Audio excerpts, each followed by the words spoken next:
Issa vivait dans un petit village niché au cœur d'un royaume prospère. Bien que la région fût réputée pour ses terres fertiles et ses récoltes abondantes, le fermier n'avait pas cette chance. Sa parcelle de terre, héritée de son père, semblait maudite. Les graines qu'il plantait ne germaient pas, les pluies semblaient éviter son champ, et le sol, dur et rocailleux, refusait obstinément de produire quoi que ce soit. Chaque année, tandis que ses voisins fêtaient leur récolte, Issa se contentait de miettes. Issa n'était pas un paresseux. Au contraire, il travaillait sans relâche du lever au coucher du soleil. Ses mains portaient les traces de son labeur, des callosités profondes et des cicatrices, témoins de ses tentatives désespérées de redonner vie à son champ. Cependant, malgré tous ses efforts, la terre restait stérile, comme si une force invisible s'opposait à lui. Sa femme, Amina, était sa seule source de réconfort. Bien que leur maigre récolte les laissait souvent affamés, elle restait toujours optimiste. Le soir, après une longue journée de travail, elle lui préparait une soupe à peine garnie et l'encourageait avec des mots pleins d'espoir. La vie est un cycle, Issa. Un jour, notre chance tournera. Mais même Amina ne pouvait ignorer l'évidence. Leurs enfants, Fatou et Amadou, devenaient de plus en plus maigres. La nourriture manquait, et les maigres ressources qu'ils avaient été échangées contre des graines ou des outils qui, eux aussi, semblaient inutiles face à l'implacable réalité de leur champ maudit. Un soir, alors que les étoiles brillaient dans le ciel clair, Issa s'assit sur une pierre à l'orée de son champ. Le silence de la nuit l'enveloppa, brisé seulement par le bruissement des feuilles et le cri lointain des chouettes. Ses pensées étaient lourdes, ses épaules voûtées sous le poids de ses échecs. Il leva les yeux vers le ciel et murmura, presque en larmes. « Esprit, si vous m'entendez, donnez-moi une chance.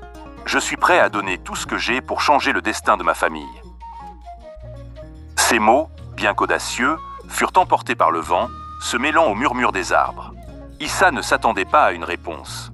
Il rentra chez lui, plus épuisé que jamais. Dans le village, les voisins parlaient souvent à voix basse de la malchance d'Issa. Certains disaient qu'il avait hérité d'une malédiction ancestrale. D'autres pensaient qu'il ne savait tout simplement pas cultiver. Mais personne n'offrait son aide, par peur que sa malchance ne les contamine. Issa, isolé dans sa lutte, n'avait personne à qui se confier, sauf Amina. Et même elle commençait à perdre espoir. C'est alors qu'une nouvelle inattendue parvint au village, une annonce qui allait changer le cours de la vie d'Issa. Un matin, alors qu'Issa se rendait au marché pour échanger le peu de graines qui lui restait, un bruit de tambour résonna dans le village. Les habitants, intrigués, se rassemblèrent sur la place centrale. Un homme vêtu d'un manteau rouge éclatant, monté sur un cheval noir, pénétra dans le village avec une autorité indéniable. Le messager royal portait une bannière ornée de l'emblème du roi Djalo, le souverain connu pour sa sagesse et sa générosité. Le messager s'arrêta au centre de la place, descendit de son cheval et déroula un parchemin. D'une voix forte et imposante, il déclara « Par ordre de Sa Majesté le roi Djalo, tous les sujets du royaume sont invités à se rendre au palais pour répondre à une question cruciale. Celui ou celle qui apportera une solution à ce dilemme sera récompensé au-delà de ses rêves. » Les villageois, d'abord silencieux, se mirent à murmurer entre eux. Certains pensaient que c'était une opportunité unique, d'autres craignaient une ruse. Mais tous étaient curieux. Quelle question pouvait bien nécessiter l'intervention de tout le royaume? Et pourquoi le roi faisait-il appel à des paysans comme eux? Issa, quant à lui, ressentit une étincelle d'espoir qu'il n'avait pas connue depuis longtemps. En rentrant chez lui ce soir-là, il annonça la nouvelle à sa femme. « Amina, je vais au palais. Peut-être que je trouverai une solution au problème du roi. Et s'il me récompense, notre vie changera. » Amina, bien que sceptique, ne voulut pas briser l'élan de son mari. « Bah, Issa, tu n'as rien à perdre. Mais sois honnête et garde ton humilité. » Issa se leva avant l'aube. Le ciel était encore noir, parsemé d'étoiles, et l'air était frais et chargé d'humidité. Il embrassa doucement sa femme et ses enfants endormis, leur murmurant une prière silencieuse. Avec pour seul bagage un sac contenant un peu de pain dur et une gourde d'eau, Issa entama son périple vers le palais royal. Le chemin était long et incertain, mais son cœur battait avec une détermination nouvelle. C'était peut-être sa dernière chance. Les premiers jours furent une épreuve d'endurance. Il marcha à travers des collines escarpées, évitant les sentiers battus pour économiser du temps. À chaque montée, ses jambes tremblaient et la sueur coulait sur son visage. Parfois, il s'arrêtait pour reprendre son souffle, contemplant les paysages qui s'étendaient devant lui. Des champs verdoyants, des rivières scintillantes et des villages animés se succédaient, rappelant à Issa la richesse de ce royaume qu'il ne pouvait partager. La nuit, il dormait sous les arbres, bercé par le chant des grillons et le murmure du vent. Mais le voyage n'était pas sans danger. Une fois, il croisa une meute de chacals qui rôdaient près de son campement. Terrifié, il passa la nuit éveillé, tenant un bâton prêt à se défendre. Le matin venu, il réalisa qu'il avait survécu à sa première véritable épreuve. Le troisième jour, alors qu'il traversait une forêt dense, Issa fit une rencontre étrange. Un vieil homme, vêtu de haillons, était assis sur un rocher au bord du chemin. Ses cheveux blancs ébouriffés et ses yeux perçants donnaient l'impression qu'il voyait au-delà du monde physique. « Où vas-tu, voyageur ?» demanda le vieil homme d'une voix rauque. Issa, bien qu'épuisé, répondit poliment. « Je vais au palais royal. Le roi a lancé un appel et je veux tenter ma chance. » Le vieillard hocha la tête, un sourire énigmatique se dessinant sur son visage. « Le palais est un endroit magnifique, mais il peut être impitoyable. Que comptes-tu offrir au roi ?» Issa baissa les yeux, honteux. « Je n'ai rien, juste ma promesse et ma volonté de travailler dur. » Le vieil homme éclata de rire. « Alors, mon garçon, tu as déjà plus que beaucoup d'autres. Va et sois sincère. Une promesse humble peut changer des vies. » Ces mots résonnèrent dans l'esprit d'Issa tout au long de son trajet. Ils devinrent une source d'énergie et d'espoir, comme une lumière dans l'obscurité. Quand il arriva enfin aux portes du palais, le soleil était haut dans le ciel et une foule immense s'étendait devant lui. Des paysans, des marchands et même des nobles attendaient leur tour pour présenter leurs idées au roi. Les vêtements somptueux des riches contrastaient avec les tenues modestes des pauvres, mais tous avaient le même objectif, impressionner le souverain. Issa s'assit dans un coin, observant la scène. Il entendait des bribes de conversation. Certains promettaient des trésors, d'autres des inventions révolutionnaires. Il se demanda s'il avait réellement une chance. Mais au fond de lui, il savait que son honnêteté serait sa seule arme. Lorsque son tour arriva, Issa sentit son cœur s'accélérer.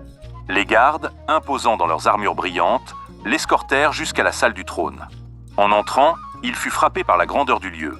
Des colonnes de marbre s'élevaient jusqu'au plafond, des tapisseries richement décorées couvraient les murs et des lustres scintillaient comme des étoiles.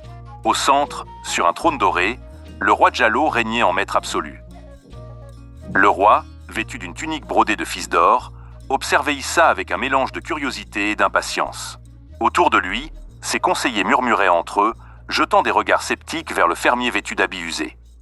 Djalo prit la parole d'une voix grave mais posée. « Que viens-tu offrir à ton roi, humble fermier ?»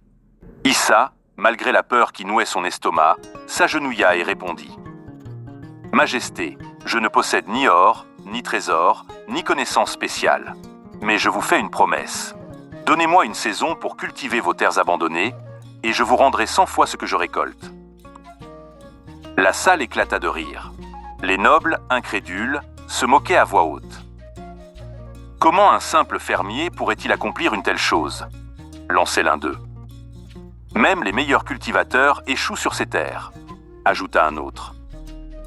Mais le roi, intrigué par la simplicité et l'assurance d'Issa, leva la main pour faire taire l'assemblée. Ta promesse est audacieuse. Très bien, je t'accorde une saison. Mais souviens-toi, si tu échoues, tu seras banni de ce royaume. Issa accepta sans hésiter. Il fut conduit à une vaste étendue de terre laissée à l'abandon, où les mauvaises herbes et les rochers dominaient le paysage. Les gardes le laissèrent seul, et le fermier contempla son défi. Les rires des nobles résonnaient encore dans sa tête, mais il serra les poings. Ce champ, aussi difficile soit-il, était sa seule chance de prouver sa valeur. Issa se tenait au bord du champ que le roi lui avait confié, observant le terrain avec une détermination farouche. La terre était dure comme de la pierre, recouverte de mauvaises herbes épaisses et parsemée de rochers.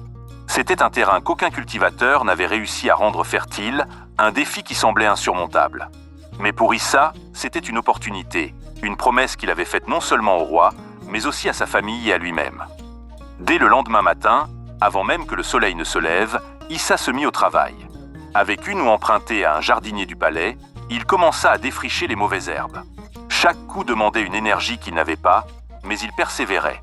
Les ronces lui griffaient les bras, la chaleur du soleil lui brûlait la peau, mais il ne s'arrêtait pas. Un coup de houe après l'autre, se répétait-il comme un mantra. Au bout de plusieurs jours, il avait dégagé une petite parcelle de terrain. Ce n'était qu'un début, mais pour Issa, c'était une victoire. Chaque nuit, après une journée exténuante, il s'asseyait près de son abri de fortune, observant le ciel étoilé. Ses pensées allaient vers sa femme et ses enfants, et il se demandait s'ils allaient bien. Il se promettait que tout ce travail ne serait pas vain. Un matin, alors qu'Issa continuait à labourer la terre, il remarqua un groupe de villageois qui s'étaient rassemblés près de la clôture. Certains semblaient curieux, d'autres riaient ouvertement. « Voilà donc le grand fermier du roi », lança un homme en riant. « Il croit vraiment pouvoir cultiver cette terre ? Même les meilleurs ont échoué ici. » Issa les ignora. Les moqueries ne l'atteignaient pas. Il savait qu'il ne pouvait pas convaincre tout le monde, mais il espérait qu'un jour, ses actions parleraient pour lui. Cependant, parmi les spectateurs, une vieille femme s'approcha. « Mon fils, dit-elle doucement, je vois que tu travailles avec ton cœur. Prends ces graines. Elles viennent de ma réserve et elles m'ont toujours porté chance. » Issa accepta les graines avec gratitude. Ce petit geste le toucha profondément. Cela lui rappela que même au milieu du scepticisme, il y avait encore des gens capables de croire en lui. Après des semaines de travail acharné, Issa planta enfin ses graines. Chaque soir, il arrosait la terre avec l'eau qu'il transportait à la main depuis une rivière voisine. Ses bras étaient épuisés, son dos lui faisait mal, mais il ne ralentissait pas. Puis, un matin, il vit quelque chose qui fit bondir son cœur. De petites pousses vertes émergeaient du sol. C'était un signe que ses efforts n'étaient pas vains. Ces premières pousses devinrent sa plus grande source d'énergie. Chaque jour, il continuait à travailler, prenant soin de chaque plante comme si c'était son propre enfant. Les villageois, qui autrefois se moquaient de lui, commencèrent à changer de ton. Certains venaient même l'aider, fascinés par sa détermination. Mais Issa savait que le plus grand défi restait à venir. Alors que les récoltes approchaient, le ciel changea. Des nuages noirs s'amoncelèrent et un vent violent commença à souffler. Une tempête s'annonçait et elle menaçait de détruire tout ce qu'Issa avait accompli. Cette nuit-là, tandis que le tonnerre grondait et que la pluie s'abattait en trombe, Issa ne se réfugia pas dans son abri. Au lieu de cela, il courut dans les champs, renforçant les digues qu'il avait construites pour canaliser l'eau et protéger ses cultures. La pluie était glaciale, et chaque rafale de vent semblait vouloir le faire tomber. Mais Issa refusait d'abandonner. Ses vêtements étaient trempés, ses mains couvertes de boue, mais il continuait. « Pas cette fois », murmura-t-il entre ses dents serrées. « Je ne laisserai pas tout s'effondrer. » Le combat dura toute la nuit. À l'aube, lorsque la tempête s'apaisa, Issa se laissa tomber au sol, épuisé. Mais en levant les yeux, il vit que ses champs étaient intacts. La tempête n'avait pas détruit ses cultures.